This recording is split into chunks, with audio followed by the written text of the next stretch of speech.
샬롬, 복된 토요일입니다. 오늘은 레위기 26장 27절로 39절의 말씀, 이같이 될지라도 이 제목으로 말씀 나누고자 합니다. 어제 본문 레위기 26장 14절에서부터 오늘 본문 그리고 내일 본문까지 불순종에 대한 하나님의 엄중한 심판과 징계, 이 부분이 계속 쏟아지고 있습니다. 어제 본문 기억나세요? 그렇게 될지라도, 또한 이같이 될지라도. 오늘 본문과 어제 본문이 같은 맥락 가운데 있습니다. 그렇게까지 되었는데도 돌아오지 않아요. 이같이 되었는데도 돌아오지 않아요. 어떻게 해야 됩니까? 정신 못 차리고 있어요. 어떻게 해야 됩니까? 엉뚱한 길로 가고 있습니다. 어떻게 해야 됩니까? 가는 길이 틀린 길이에요. 올바른 길이 아니에요. 어떻게 해야 됩니까? 뭘 어떻게 해요? 책망해서라도, 심판해서라도 그 잘못된 길과 엉뚱한 길을 가고 있는 그를 바른 길로 인도해야 하는 것 아니겠습니까? 그거예요. 하나님의 마음을 우리가 잊어버리면 안 됩니다. 특별히 레위기 말씀, 이제 다음 주면 이제 27장으로 끝이 나잖아요. 레위기 하면 복 받고 하지 않으면 벌 받고, 구조로는 단순하게 우리가 나아갈 수 있지만 더 중요한 것은요, 그렇게 말씀하시는 하나님 아버지의 마음을 우리가 들여다 봐야 합니다. 그 마음을 보지 않으면 우리는 껍데기만 남는단 말이죠. 오늘 본문도 똑같습니다. 너희들이 이같이 될지라도, 자 27절 보세요. 너희가 이같이 될지라도 내게 청종하지 아니하고 내게 대항할진대. 여러분, 왜 이러한 일들이 벌어지는 것입니까? 진짜 왜 이러는 거예요? 본질적인 것은요, 내 힘으로 뭔가를 해보고 또한 내 힘으로 이 모든 것들을 이룰 수 있다. 하나님을 향한 신실함이 아니라 26장 1절을 기억하십니까? 자기를 위하여 우상을 숭배하지 말지니. 결국 이 첫 단추에서부터 이러한 모든 일들이 벌어지는 것입니다. 하나님을 향한 신실함의 이야기가 아니라 나 자신을 위한 우상 숭배의 잎뿌리, 교만함이에요. 내 힘으로 어찌 이 모든 것들을 다 이룰 수 있단 말입니까? 아니, 그동안 살아오면서 경험하지 않았습니까? 그렇게 다 되던가요? 그렇게 다 모든 것들이 이루어지던가요? 물론 저의 이 말을 오해하지 마세요. 그러면 아무 계획 없이 그냥 이루어지는 대로, 주어지는 대로 살아라, 이런 얘기 아닙니다. 우리는 결코 게으를 수 없어요. 이 말의 핵심은 무엇입니까? 나에게 주어진 몫에 있어서 우리 최선을 다하는 것입니다. 누누이 말씀드립니다. 저도 목사로서 저에게 주어진 몫과 또 응당 제가 해야 할 사명에 대해서 저 최선 다하고 있습니다.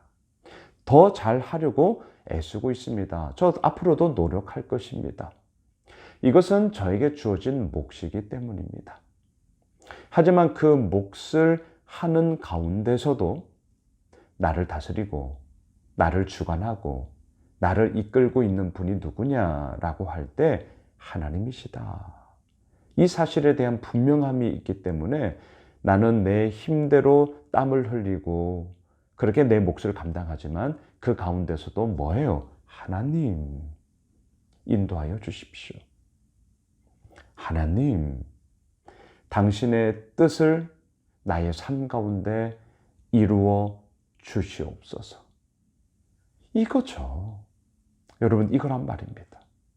그런데도 어찌하여 27절 너희가 이같이 될지라도, 어제 본문에서 뭐가 나왔습니까? 가뭄과 기근의 이야기, 들짐승으로 인한 그런 피해들, 그리고 또 오늘 본문은 뭐예요? 전쟁의 참혹함들이 나오고 있습니다. 여러분 31절을 보세요. 내가 너희의 성읍을 황폐하게 하고 너희의 성소들을 황량하게 할 것이요 너희의 향기로운 냄새를 내가 흠향하지 아니하고. 분위기를 보세요. 얼마나 슬퍼요? 얼마나 적막합니까? 성읍이 황폐해졌습니다. 더 이상 사람들의 온기를 맡을 수 없는 그러한 적막하고 쓸쓸한 거칠어진 아무도 살 수가 없는 그러한 황폐함이 되어버렸습니다. 성소는 어떻습니까? 황량하게 되었습니다. 성소란 하나님의 이름을, 하나님의 영광스러움을 함께 고백하며 주님 앞에 나아가는 곳 아닙니까? 얼마나 귀한 곳이에요? 그럼에도 불구하고 그곳이 황량하게 되었단 말입니다. 거칠고 황폐해졌고 그리함으로 말미암아 쓸쓸하기 그지없는 것이 황량함 아니겠습니까? 그리고 또 더 나아가서요. 32절을 보세요. 그 땅을 황무하게 하리니 거기 거주하는 너희의 원수들이 그것으로 말미암아 놀랄 것이며. 자, 그 땅이 황무해졌어요. 거칠어졌습니다. 아무것도 나질 않아요. 그러면 그 가운데 무슨 소망의 이야기를 가질 수 있겠습니까? 자, 중요한 거 보세요. 이처럼 황폐하고 황량하고 황무해졌어요. 자, 세 개의 황이 나와요. 하지만 좋은 의미가 전혀 아니죠. 다시요. 황폐해졌어요. 황량해졌어요. 황무해졌어요. 어디 가요? 집이. 어디 가요? 성소가. 어디 가요? 땅이. 나의 모든 삶의 터전 아닙니까? 내가 이 정말 디디고 살아가야 할 근거 아니에요? 집이. 하나님과의 영광스러움의 그 관계를 이루는 성소가. 그리고 내 두 발을 딛고 살아가는 땅이 황폐해지고 황량해지고 황무해졌단 말이죠. 오늘 말씀의 제목, 이같이 될지라도. 그럼 어떻게 해야 되는 것입니까? 엎드려야죠. 회개해야죠. 돌아봐야죠. 하나님의 은혜를 구해야죠. 그런데 어찌하여 이같이 될지라도 그렇게 우리는 정신 못 차리고 여전히 자신의 힘으로 뭔가를 해볼 수 있는 듯한 교만함을 가지고 그렇게 살아가냐라는 말입니다. 39절 마지막을 보세요. 너희 남은 자가 너희의 원수들의 땅에서 자기의 죄로 말미암아 쇠잔하며 그 조상의 죄로 말미암아 그 조상같이 쇠잔하리라. 예, 결국 자기의 죄로 말미암아 쇠잔해져요. 조상들이 그 죄로 말미암아 넘어졌던 것처럼 여전히 그 잘못을 반복하며 그렇게 살아가고 있는 어리석음을 하나님은 지금 통탄하며, 잊지 마세요. 이 얘기를 왜 하시는 겁니까? 돌아오라는 거예요. 바른 길로 돌아오라는 것이죠. 그리고 경각심을 일깨워서 너희들 그 가운데 거하면 안 돼. 말씀을 정리하겠습니다. 너희가 이같이 될지라도, 예, 이렇게 되면 우리는 돌아서야 합니다. 엎드려야 됩니다. 회개해야 됩니다. 오늘 세 가지의 황을 보았습니다. 황량해졌어요. 황폐해졌어요.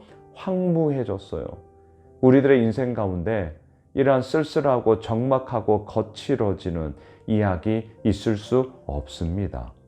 그 가운데 하나님의 채워주심과 하나님의 이끄심이 오늘도 우리를 제대로 된 길, 바른 길, 생명의 길로 인도하십니다. 그 하나님을 바라보며 오롯이 주님 앞에 나아가는 저희들의 복된 삶이 되시길 주님의 이름으로 축복합니다. 기도하겠습니다. 주님, 그렇습니다. 아버지께서 이루어 나아가시고 주님의 그 놀라운 생명의 은혜가 우리 모두에게 있음을 고백합니다. 주님, 우리들의 모든 삶 속에 하나님의 하나님 되심, 그 가운데 나의 나됨이 발견되어지며 그 가운데 온전히 서는 저희 모두가 되게 하여 주옵소서. 예수님의 이름으로 기도드리옵나이다. 아멘. 오늘 말씀 붙잡고요. 내일 6월 셋째 주 주일 예배 있습니다. 함께 우리 정말 하나님의 이름을 찬양하며 주님의 그 영광 앞에 서기를 원합니다. 또 오늘 토요일 한 날이 주님 앞에 바르게 나아가는 귀한 한 날 되기를 우리 함께 기도하겠습니다.